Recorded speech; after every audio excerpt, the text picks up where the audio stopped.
तक हिंदू मुस्लिम के नाम पर ये लड़ाई झगड़े बंद नहीं होंगे, और लड़ाई झगड़े बंद कानून से होंगे, राजनीति से हो नहीं सकते। नारे जिससे उत्तेजना पैदा हो, धार्मिक नारे, मस्जिदों को छेड़ना, कब्रिस्तानों को छेड़ना, नकाब को छेड़ना, टोपी को छेड़ना, दाढ़ी को छेड़ना, यानी धर्म को निशाने पर रखा जा रहा और उसी पर राजनीति की जा रही है। उसे आभार प्रकट करते हैं। आप लोगों के संज्ञान में है, लगातार 1 महीने से All India United Muslim Morcha, centre for peace, Zakat Bhavan, इन तीनों के ज्वाइंट संयुक्त बैनर तले बिहार के कोने कोने में एक अभियान चलाया गया है, और उस अभियान के केंद्र में 20 अप्रैल जो आने वाला है, 20 अप्रैल को पटना के बापू सभागार गांधी मैदान के नजदीक मिल्लत बचाओ मुल्क बचाओ के नाम से एक कॉन्फ्रेंस आयोजित किया गया है। दरअसल मिल्लत बचाओ मुल्क बचाओ के नाम से जो आयोजित कॉन्फ्रेंस है, उसका उद्देश्य जो है उसको बताने के लिए आप लोगों को हमने कष्ट दिया है, और आप लोगों से विनती है कि उस उद्देश्य को आम जनों तक पहुंचाने की कृपा करेंगे। देश के जो वर्तमान में हालात हैं, इससे आप सभी लोग अवगत हैं। तमाम पॉलिटिकल पार्टियां लगातार सारे टीवी चैनलों में जितने डिबेट हो रहे हैं, अखबार में जो सुर्खियां लग रही हैं, और चौक चौराहों पर जो बहसें हो रही हैं, वो सिर्फ और सिर्फ धार्मिक होने लग गई है।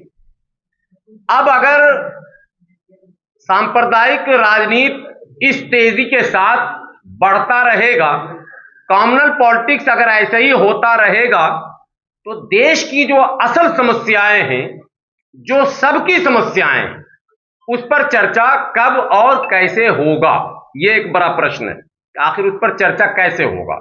ये वक्त ही नहीं दिया जा रहा है कि लोग रोजी पर, रोटी पर, पढ़ाई पर, लिखाई पर, दवाई पर, कमाई पर, सड़क पर, बिजली पर, रोजगार पर, बाढ़ पर, सुखाड़ पर, किसानों की समस्याओं पर, और इस तरह की वो युवाओं की समस्याओं पर, छात्रों की समस्याओं पर कब बहस शुरू होगी। लेकिन इसमें अकेले कोई एक सिंगल पॉलिटिकल पार्टी जिम्मेदार नहीं है, बल्कि समाज का एक तबका भी जिम्मेदार है, जो इन्हीं मुद्दों पर लगातार अब तक वोट करता चला आया। देश में कई वर्ग के लोग रहते हैं, कई सेक्शन हैं। उन वर्गों में एक वर्ग जिसे आप SC ST कहते हैं, 80 के दशक से पहले का इतिहास ये बताता है कि पहले हमारे देश में जातीय हिंसा बहुत ज्यादा होती थी।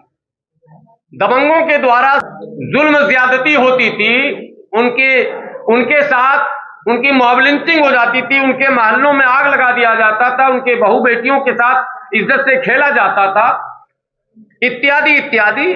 लेकिन इससे बड़ी बात यह थी कि वो वर्ग, उस जाति से जुड़े लोग थाना और चौकी और अदालत अगर जाते थे तो उनकी फरियाद को सुना नहीं जाता था। ऐसे में उस वर्ग के जो नेता थे वो चिंतित थे। IPC की वो तमाम धाराएं जो अपराध को कंट्रोल करने के लिए बनाई गई थी, उनके रहते हुए भी उन पर अत्याचार रोका नहीं जा रहा था। ऐसे में उन वर्ग के नेताओं ने मुनासिब समझा कि अपने इस दबे कुचले समाज के सामाजिक सुरक्षा के लिए हमें एक विशेष कानून की आवश्यकता है, जरूरत है। सो उस वर्ग के नेताओं की अनुशंसा पर तत्कालीन प्रधानमंत्री स्वर्गीय राजीव गांधी ने 1989 में एक विधेयक लाया। वो कानून बना जिसको आप अत्याचार निवारण अधिनियम के नाम से जानते हैं। आप उसको डाउनलोड करके निकाल भी सकते हैं, उसकी copy. Prevention of atrocity act 1989 जो ये कानून बनाया गया, इस कानून के प्रभावी रूप से लागू होते ही आप आंकड़ा निकालकर देखें, डेटा देखें, उन जातियों पर, जाति के नाम पर जो अत्याचार हुआ करता था, उसमें कमी आने लगी। दबंगों में एक भय हुआ, नॉन अवेलेबल सेक्शन है, उनके लिए अलग से थाने का इंतजाम किया गया। हर जिला में आप लोगों के संज्ञान में है, अनुसूचित जाति जनजाति के लिए अलग से थाने हैं। और समाज में एक मैसेज गया कि अगर इन पर हाथ उठाओगे तो फिर तुम्हें जमानत नहीं मिलेगी, और इनके सुनने के लिए स्पेशल अफसरों को भी बैठा दिया गया। आप भली भांति जानते हैं पिछले 1-2 दशक से लगातार जो स्थितियां उस समय उधर थी, यानी जातीय आधार होता था, वो अब धर्म का रूप ले लिया। अब अल्पसंख्यक के साथ, विशेषकर माइनॉरिटी में मुस्लिम, ईसाई, ये टारगेट पर है। लेकिन राजनीति के केंद्र में मुस्लिम, यानी जो भी लोग धर्म की राजनीति करना चाहते हैं वो उस राजनीति के केंद्र में मुसलमान को रख रहे हैं। तरह तरह के वीडियोस आपके सामने आते होंगे, कहानियां, और अखबार में आप लोग खुद कवर करते होंगे। छेड़खानियां, प्रोवोक करना, वो नकाब को छेड़ना, टोपी को छेड़ना, दाढ़ी को छेड़ना, यानी धर्म को निशाने पर रखा जा रहा और उसी पर राजनीति की जा रही। अब ऐसे में ये वर्ग महसूस कर रहा है कि आईपीसी की तमाम धाराएं जो अपराध को रोकने के लिए बनाई गई, और अब नए में जो बीएनएस आप कह रहे हैं, ये काफी नहीं है कि अल्पसंख्यकों को सुरक्षित समझा जाए। अब तक ये होता था कि एक सोच ये बनी थी कि अमुक दल की सरकार होगी तो अल्पसंख्यक सुरक्षित हो जाएंगे, यानी सेकुलर सरकार की। लेकिन आंकड़े ये बताते हैं कि सरकार किसी की भी हो, अल्पसंख्यकों पर हमले दिन ब दिन बढ़ते जा रहे हैं।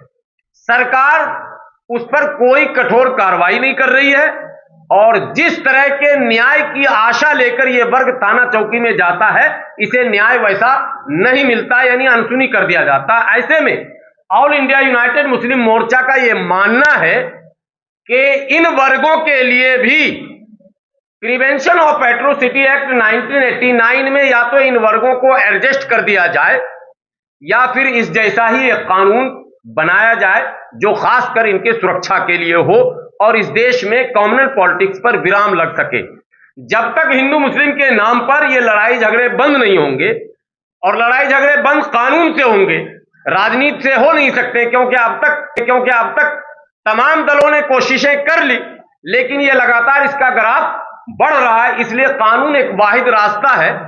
तो यूनाइटेड मुस्लिम मोर्चा ने और सेंटर फॉर पीस, जो चेयरमैन अभी बैठे हुए हैं आपके सामने, अपनी बात रखेंगे, तो और ज़कात भवन, इन तमाम के पदाधिकारियों ने संयुक्त रूप से ये निर्णय किया है कि हम लोगों को पूरे देश में एक अभियान चलाकर सरकार को इस बात के लिए बाध्य करना है कि जैसे प्रिवेंशन ऑफ एट्रोसिटी एक्ट 1989 है, या तो आप उसी में हमें भी एडजस्ट कर दें, अल्पसंख्यकों के उस तबके को जो सबसे ज्यादा पीड़ित है, यानी अल्पसंख्यकों का डाउन सेक्शन, कम से कम इतना तो आप करें, ताकि देश के अंदर कम्युनल पॉलिटिक्स पर लगाम लग सके और फिर रोजी रोटी पर बहस शुरू हो सके।